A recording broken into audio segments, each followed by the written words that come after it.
आपका स्वागत है अपने चैनल एमकेजी क्लासेस में। और मैं हूं अमन अंसारी। आप देख रहे हैं इंटर का मैथ और प्रश्नावली 1.1 चल रही है। तो अब देखो, पहला प्रश्न था। पहले प्रश्न का खंड 5 और संबंध उसने डील किया दिया है।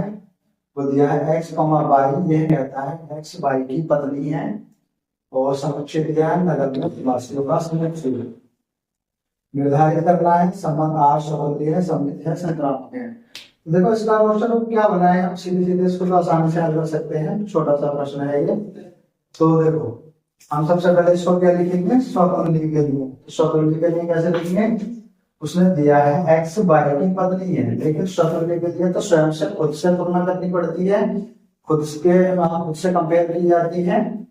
तो एक्स, देखो एक्स वाई की पत्नी है, तो एक्स स्वयं की पत्नी हो सकती है क्या, या वाई स्वयं की पत्नी हो सकती है क्या? नहीं हो सकती ना। तो देखो, एक्स स्वयं की पत्नी नहीं होगी। एक्स जो है वाई की पत्नी है, तो एक्स स्वयं की तो पत्नी नहीं हो सकती। अगर वो स्वयं की पत्नी है तो इसका मतलब क्या है, वह खुद क्या है, अपने आप पे ही पति है, ऐसा तो नहीं हो सकता। एक्स स्वयं की पत्नी नहीं हो सकती, वाई स्वयं की पत्नी नहीं हो सकती है। तो इसलिए लिखेंगे चूंकि एक्स स्वयं की पत्नी नहीं हो सकती, क्योंकि कोई भी लेडी है वो स्वयं की पत्नी कैसे हो जाएगी। यानी कि इसका मतलब तो ये हुआ कि वह स्वयं एक पति है और वो स्वयं की ही पत्नी है, ऐसा तो नहीं होगा। इसलिए लिखेंगे चूंकि एक्स स्वयं की पत्नी यानी कि खुद की पत्नी नहीं होगी, इसलिए संबंध आर स्वतुल्य नहीं है।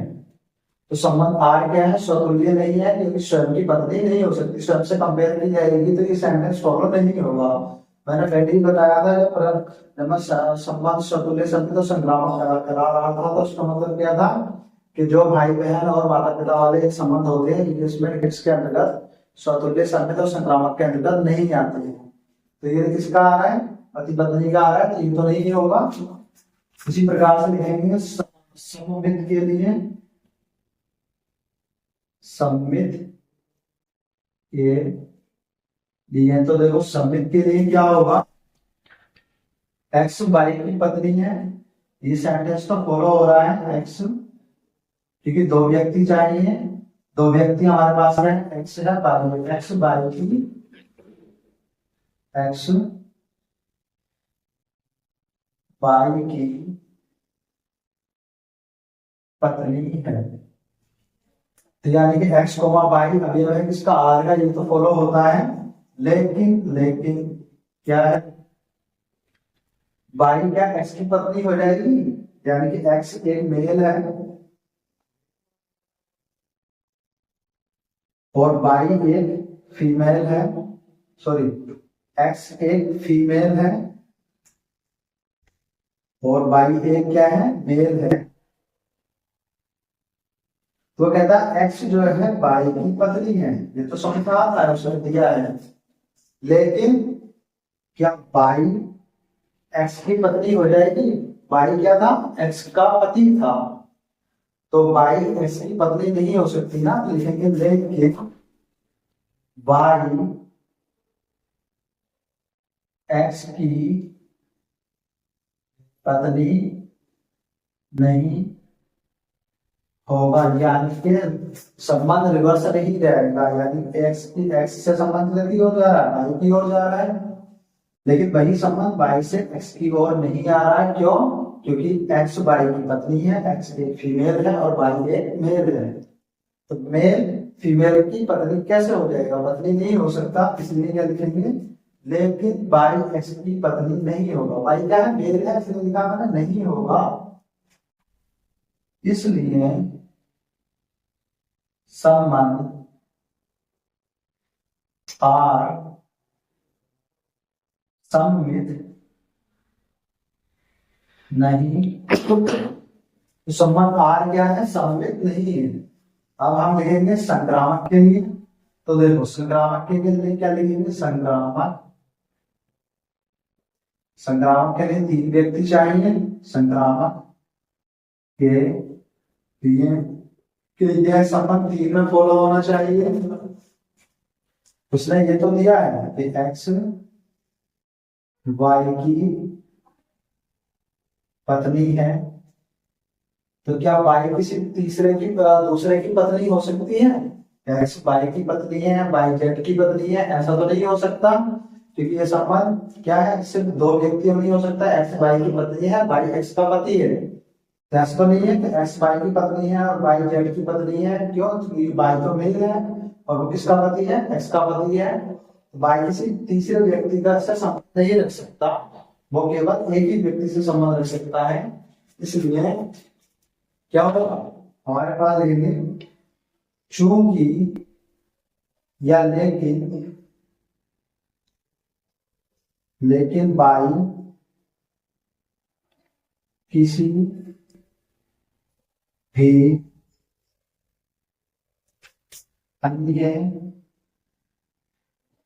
व्यक्ति की पत्नी नहीं होगा। वाई एक मेल है, एक्स वाई की पत्नी है, तो वाई क्या होगा, वाई किसी भी अन्य व्यक्ति की पत्नी नहीं होगा। तो हमारे पास संक्रामक संबंध तो यही समाप्त हो गया। तीसरा हमारा नाम यह लिखने की जरूरत ही नहीं है, लेकिन इसलिए संबंध आर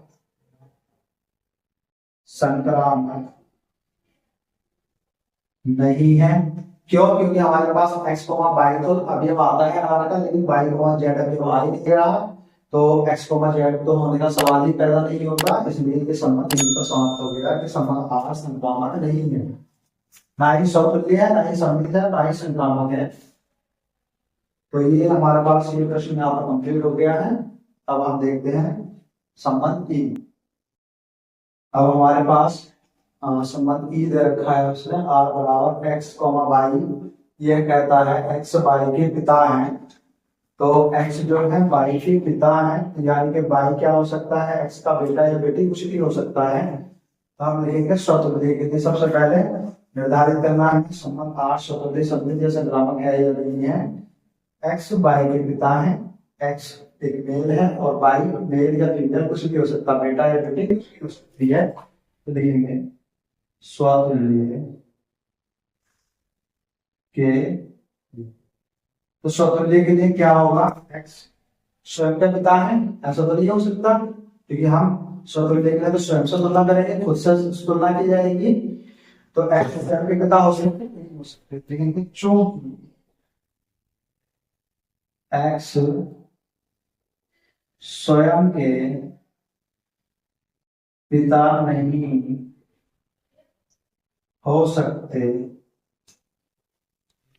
हो सकते हैं, इसलिए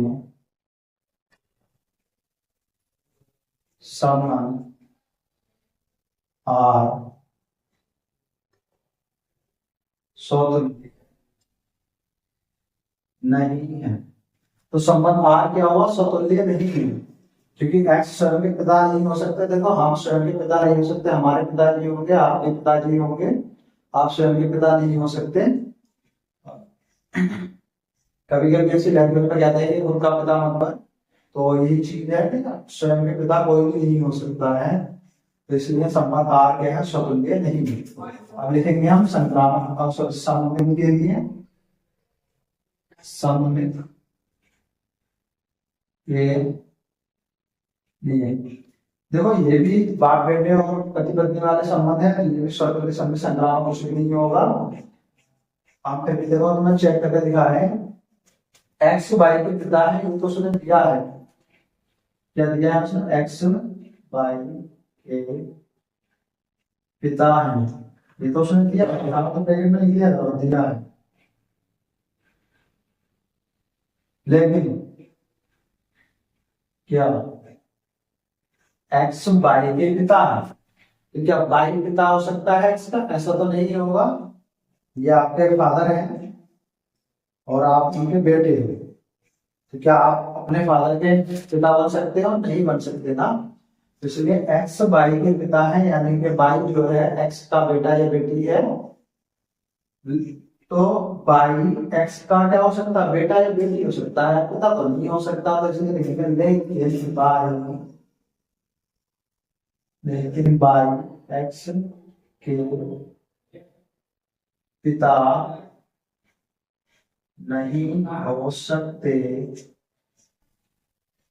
हैं, इसलिए संबंध आप सममित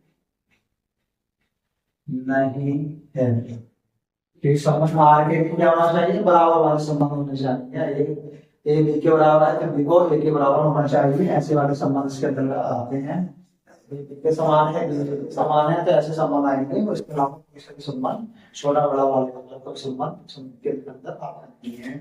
तो देखो सममित हो गया कि सममित नहीं है, अब लिखेंगे संक्रामक के लिए।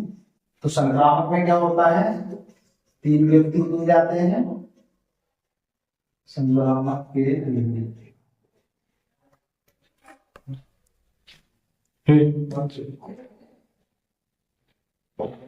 तो संक्रामक के लिए संक्रामक के लिए क्या है, हमारे पास दो व्यक्ति चाहिए, उसने एक तो दिया है एक्स वाई के पिता है, यानी कि दो व्यक्ति दे रखे हैं, लिखेंगे एक्स वाई के पिता हैं, ये तो उसने दिया है लिखेंगे। अब हम मान लेते हैं कि माना, तीसरी लाइन मान लो, क्या वाई जेड के पिता हैं,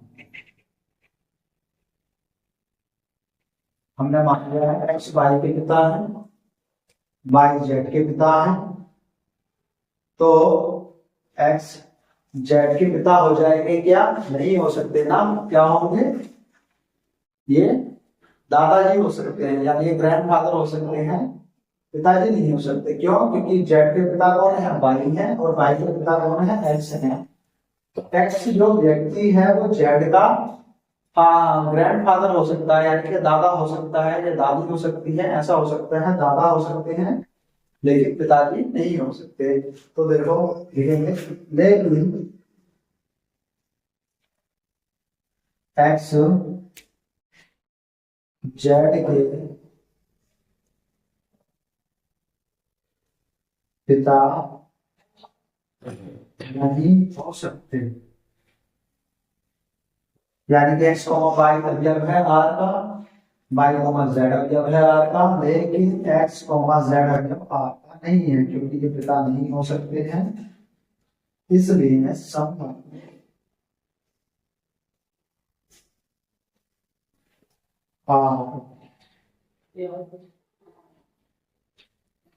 संक्रामक नहीं है। तो संबंध आर क्या है, संक्रामक नहीं है। ये हमारे पास पहले प्रश्न का खंड 5 के 5 संबंध हल हो गए हैं। अब कल से हम प्रश्न नंबर 2 हल। आपको हमारी क्लास कैसी लगी, अगर अच्छी लगी हो तो आप हमारे चैनल को लाइक, सब्सक्राइब और शेयर कीजिए, और ज्यादा से ज्यादा हमें सपोर्ट कीजिए, और जहां समझ में ना आया हो आप हमें कमेंट कीजिए, हम उसको दोबारा से आपको बताएंगे। धन्यवाद।